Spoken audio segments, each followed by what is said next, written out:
Hello everyone, welcome to the Career Focus. ইতিহাস।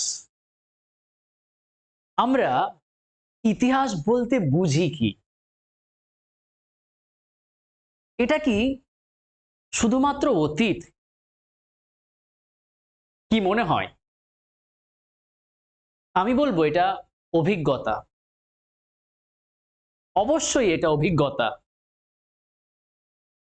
অতীতে অতিবাহিত মানুষের জীবনের এক্সপেরিয়েন্স গুলো সেগুলোই ফুটে ওঠে বর্তমানে।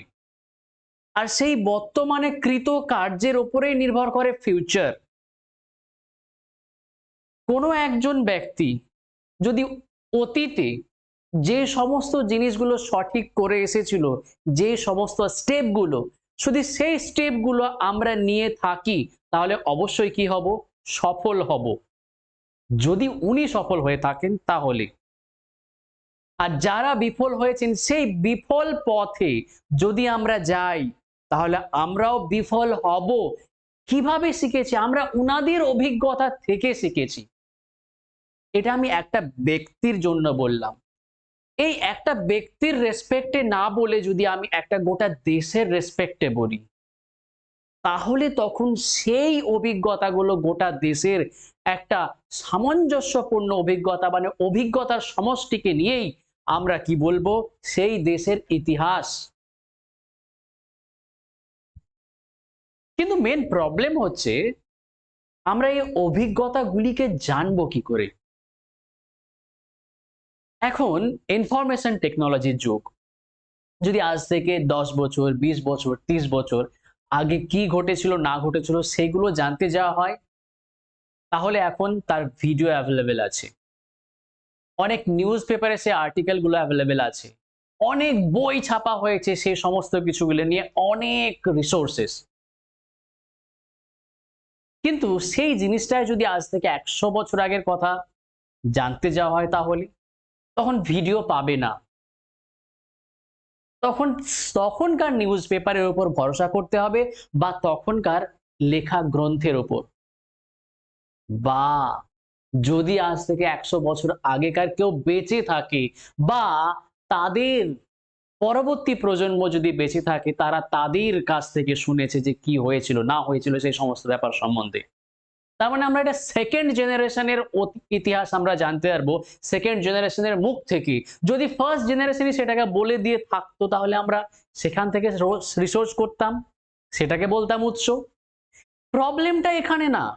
এটা ফার্স্ট জেনারেশন সেকেন্ড জেনারেশন এখানেও প্রবলেম না। প্রবলেমটা তখনই হয়ে যায় যখন এই জেনারেশনটা আরো অনেক আগে চলে যায়। 100 বছর না বলে 200 বছর না, 300 বছর না, 400 বছর না, আমি 1000 বছর, 2000 বছর, 3000 বছর, 4000 বছর আগের কথা যদি বলতে যাই, 4000 বছর বা 5000 বছর আগে কেমন ছিল কি করে বলবো আমরা? তখন তো কোনো ভিডিও অ্যাভেলেবেল তো নেই, না কোনো লিখিত উপাদান তেমন আছে। যে নিউজ পেপারের কথা যদি বলি, যেগুলো প্রত্যেক দিনের ঘটনাকে, ডেইলি নিউজ পেপারগুলো প্রত্যেক দিনের ঘটনাকে সুন্দরভাবে সাজিয়ে লিখে, সেরকম ধরনের ইতিহাসেরও উপাদান যদি পাওয়া যায় কোনো বই, যে বই লেখা ছিল সেরকম ভাবে। প্রবলেম তো সেখানেই। যদি বই সেই যুগে লেখা ছিল, যেমন আমরা আগের ভিডিওগুলোতে দেখেছি, আমরা পড়েছিলাম হরপ্পা সভ্যতার কথা, সিন্ধু সভ্যতার কথা। সেই সিন্ধু সভ্যতায় লেখা জিনিস পাওয়া গিয়েছে, কিন্তু ওদের এমন ভাষা যে আমরা পড়তেই পারি না। প্রবলেম তো এখানেই। তখন আমাদের নির্ভর করতে হয়েছে শুধুমাত্র প্রত্নতাত্ত্বিক উপাদানের উপর। যেই সমস্ত জিনিসগুলো উনারা ব্যবহার করতেন সেই সমস্ত জিনিসগুলো আমরা পেয়েছি, সেগুলো দেখে আমাদের একটু আইডিয়া হয়েছে যে না, ওনারা এইভাবে থাকতেন, এই ওদের জীবন প্রণালী ছিল, এদের প্রশাসনিক ব্যবস্থা এরকম ছিল, ওদের অর্থনৈতিক অবস্থা এমন ছিল, এইরকম ভাবে আমরা ইতিহাস জেনেছি। এখানে তো লিখিত উপাদান পাওয়া গেছে কিন্তু পড়তে পারেনি। তার আগে যদি চলে যায় আরো অনেক অতীতে, সেখানে যে প্রত্নতাত্ত্বিক উপাদান পাওয়া গেছে সেগুলো খুবই কম। তাহলে আমাদের ইতিহাস জানার জন্য এই উপাদানগুলো খুবই জরুরি। এই উপাদানগুলোর রেসপেক্টেই আমরা এখন যে ইতিহাস আছে বলবো, এখন যে ইতিহাসের কথা বলবো, সেই ইতিহাসগুলোকে এখন আমরা লিখেছি।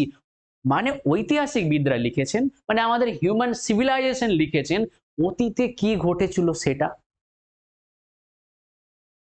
তাহলে ইতিহাস এই ঐতিহাসিক উপাদান ছাড়া একদমই একদমই অকেজো। বিনা ঐতিহাসিক উপাদান ছাড়া, বিনা কোনো এভিডেন্স ছাড়া আমরা তো মন গড়া কাহিনী বলতে পারি না। পয়েন্টটা নোট করো, মন গড়া কাহিনী আমরা বলতে পারি না। সো এখন তোমরা যদি ইতিহাস শোনো কোনো মিডিয়াতে, সোশ্যাল মিডিয়া বলো, হোয়াটসঅ্যাপ, ইউটিউব, ফেসবুক, যেখানেই দেখো না কেন, সেখানে বলো you have to verify it, you have to verify it. আজকালকার যুগের ইনফরমেশন তো এসেছে, কিন্তু এমন ইনফরমেশন এসেছে যে অতিরিক্ত ইনফরমেশন সেখান থেকে সহজ হয়ে গেছে এমন একটা জিনিসকে ছড়ানো, সেটাকে আমরা বলছি মিস ইনফরমেশন। আজকাল ইনফরমেশনের থেকে মিস ইনফরমেশন অনেক অনেক অনেক বেশি ছড়াচ্ছে। So be careful, be careful. সঠিক জায়গা থেকে, সঠিক সোর্স থেকে আমাদেরকে জানা খুব জরুরি। আমি আবার বললাম সঠিক সোর্স, সঠিক উৎস। আমরাও সেই ইতিহাসের উৎস, ইতিহাসের উপাদানগুলি আজকে এই চ্যাপ্টারে পড়বো। সেখান থেকে আমরা দেখব কি কি উপাদান হতে পারে। চলো আমরা একটু আলোচনা করলাম, সেই আলোচনার মধ্যে আমরা জানলাম যে ইতিহাসের উপাদানগুলোর গুরুত্বগুলো কি কি। এবার আমরা সেগুলোকে নিয়ে ডিটেলস একটু আলোচনা করব, সেখানে কি ছিল না ছিল সবটাই। তো তার আগে একটু কথা তোমাদের বলার আছে, যদি তোমরা চ্যানেলে নতুন হয়ে থাকো তাহলে অবশ্যই অবশ্যই চ্যানেলটাকে সাবস্ক্রাইব করে নাও। যদি আমাদের ভিডিও ভালো লাগে তোমাদেরকে অবশ্যই লাইক করবে আর বন্ধুদেরকেও শেয়ার করবে। চলো তাহলে স্টার্ট করছি আজকের ক্লাস, আজকের টপিক ইতিহাসের উৎস, ইতিহাসের উপাদান। সেখানে আজকের আমরা যেটা স্টার্ট করব সেটা বৈদিক সাহিত্য নিয়ে আলোচনা করার চেষ্টা করব। আশা করি বৈদিক সাহিত্য দিকে আমরা পৌঁছাবো। চলো দেখি। ইতিহাসকে আমরা নর্মালি তিনটে ভাগে ভাগ করেছিলাম। প্রাক ঐতিহাসিক যুগ, দেখো লক্ষ্য করো, প্রাক ঐতিহাসিক যুগ, একটা হচ্ছে আদ্য ঐতিহাসিক যুগ, আদ্য ঐতিহাসিক যুগ, আর আমরা ভাগ করেছিলাম ঐতিহাসিক যুগ। প্রাক ঐতিহাসিক আর আদ্য ঐতিহাসিকের কথা আমরা পড়ে নিয়েছি। আমরা প্রাক ঐতিহাসিক আর আদ্য ঐতিহাসিকের কথা আমরা পড়ে নিয়েছি। লক্ষ্য করো, এই যে প্রাক ঐতিহাসিক যুগটা আমরা তিন ভাগে আরো ভাগ করেছিলাম, সেই ভাগগুলো আমরা ডিটেলস পড়ানো হয়েছে আগের ভিডিওতে, এগুলো আমরা বলছি না। এই যুগের মানুষের অবস্থা কেমন ছিল না ছিল সেগুলো সব ডিসকাশন হয়েছে। আদ্য ঐতিহাসিকের মধ্যে পড়ে সিন্ধু সভ্যতা, সিন্ধু সভ্যতার আমরা ডিসকাশন করেছি। ওকে, ঐতিহাসিক যুগের মধ্যে এবার আমরা পড়ে গেছি, এবার আমরা ঐতিহাসিক যুগের মধ্যে পড়ে গেছি। আর এই ঐতিহাসিক যুগকে জানতে যাওয়ার জন্যই এখানে লিখিত উপাদানও আছে, আবার অলিখিত আছে। সেখানে আমরা বলবো প্রত্নতাত্ত্বিক উপাদান, প্রত্নতাত্ত্বিক উপাদান। ঠিক আছে, তো চলো আমরা এই যে উপাদানগুলো যেগুলো আছে সেই উপাদানগুলোকে আমরা এখনো ভালো করে বুঝে নিলাম যে দুই রকমের উপাদান হয়। এটা লিখিত, সেই লিখিত উপাদানগুলোকে আমরা সাহিত্যিক নাম দিয়েছি, সেটা হচ্ছে সাহিত্যিক উপাদান। আর যেটা অলিখিত সেটা আমরা জানলাম এখনই যে প্রত্নতাত্ত্বিক উপাদান। এই দুই রকমের উপাদান আছে। এবার এই দুই রকমের উপাদানের মধ্যে অনেক ভ্যারাইটিস আছে। সাহিত্যিক উপাদান যদি আমরা সেই যুগে, যেটা আদ্য ঐতিহাসিকের পর যে যুগটা চালু হয়েছিল সেই যুগের কথা যদি বলি, মানে সিন্ধু সভ্যতার পরে, সিন্ধু সভ্যতার পরে এসেছিল আর্যদের আগমন। আর্যরা যে সভ্যতা গড়ে তুলেছিল সেই সভ্যতাকে বলা হয় বৈদিক সভ্যতা। আর বৈদিক সভ্যতা সম্পর্কে আমরা কিভাবে জানতে পারি, সেই জানা হচ্ছে মেনলি সেখানকার সাহিত্য, সেখানকার সাহিত্য নিয়েই জানতে পারি। শুধুমাত্র সাহিত্য যেগুলো আমরা জানলাম বৈদিক সাহিত্য, বেদ রিলেটেড। তো এই সমস্ত সাহিত্যগুলো কি ছিল? ধার্মিক টাইপের সাহিত্য ছিল। শুধুমাত্র ওই যুগে যে এই যে একটা ধার্মিক সাহিত্য, যে বৈদিক ধর্মই সূত্রপাত ঘটেছিল সেটা না। পরবর্তীকালে আরো দুটো ধর্ম আসে, মানে আরো অনেক ধর্ম এসেছিল। তার মধ্যে প্রধান ধর্ম হচ্ছে দুটো আরো, সেটা হচ্ছে জৈন ধর্ম, বৌদ্ধ ধর্ম। এদেরও কিছু কিছু উপাদান আছে, কিছু কিছু সাহিত্য আছে। সেই সাহিত্যগুলো থেকেও সেই যুগের ইতিহাস সম্পর্কে আমরা জানতে পারি। কিন্তু এই সমস্ত সাহিত্যগুলো সবকটাই কি? ধার্মিক সাহিত্য। তাহলে আমরা বলতে পারছি, দেখো এই সাহিত্যিক উপাদানগুলোকে আমরা আবার দুই ভাগেও ভাগ করতে পারি। আচ্ছা, দুই ভাগে ভাগ করছি, কিন্তু তার আগে আরো দেখছি যে এই ভাগটা আবার হতে পারে যে আমি এই ভাগগুলো যেগুলো বললাম সেগুলো সবই দেশের। বিদেশের লোকরাও এসেছিল। যেমন আমরা পরবর্তীকালে পড়বো মগধের সময় মেগাস্তিনিস এসেছিল। মেগাস্তিনিস মেগাস্তিনিস কোথাকার ছিল? গ্রিকের ছিল।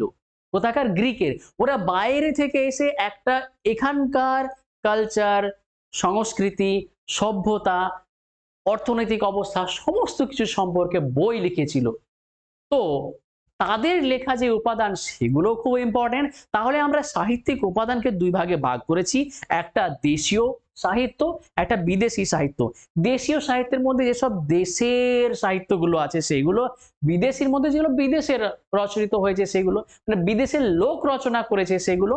ওকে, এবার আমরা এই যে দেশীয় সাহিত্যর মধ্যে আমরা আগেই বললাম যে কিছু জানলাম যে ধার্মিক সাহিত্য, যেখানে আমরা জানলাম যে ধার্মিক সাহিত্যের মধ্যে বৌদ্ধ, জৈন, বৈদিক ধর্ম, এই ধর্মগুলো ইম্পর্টেন্ট ধর্মগুলো এগুলোই পড়ে। তো ধার্মিক সাহিত্য আছে, আবার কিছু আছে অধার্মিক বলা যেতে পারে। অধার্মিক কথাটা ভালো কথা না, আমরা ধর্ম নিরপেক্ষ কথা বলছি। ধার্মিক অধার্মিক মানে ধার্মিক বলে যে ধর্ম টর্ম পালন করে তাকে বলা হয় ধার্মিক, তাই না? আর যে ধর্ম টর্ম পালন করে না তাকে অধার্মিক বলা হয়। আমরা এখানে অধার্মিক কথাটা ইউজ করব না, আমরা ইউজ করছি ধর্ম নিরপেক্ষ, যেগুলো মানে ধর্ম নিয়ে সাহিত্য লেখা হয়নি সেগুলো। তো আমরা দেশীয় সাহিত্যকে দুই রকমের আমরা দেখতে পারি যে এরকম টাইপের ছিল। আইডিয়া পাওয়া যাচ্ছে কি কি? তাহলে আমরা সেখানেই আজকের যে ধার্মিক সাহিত্য, সেই ধার্মিক সাহিত্যের ভিতরে আমরা একটু আইডিয়া পেয়ে গেলাম। বৈদিক সাহিত্যগুলো আছে, বৌদ্ধ সাহিত্যগুলো আছে, আবার কি সাহিত্য আছে? জৈন সাহিত্যগুলো আছে। তো আমরা এখন ওভারঅল পর্যন্ত কিছু একটা আইডিয়া পেলাম যে ইতিহাসের উৎসগুলো কি কি। ইতিহাসের উৎসগুলো কি কি সেই আইডিয়া আমরা একটু ওভারঅল এখন পেয়ে গেলাম।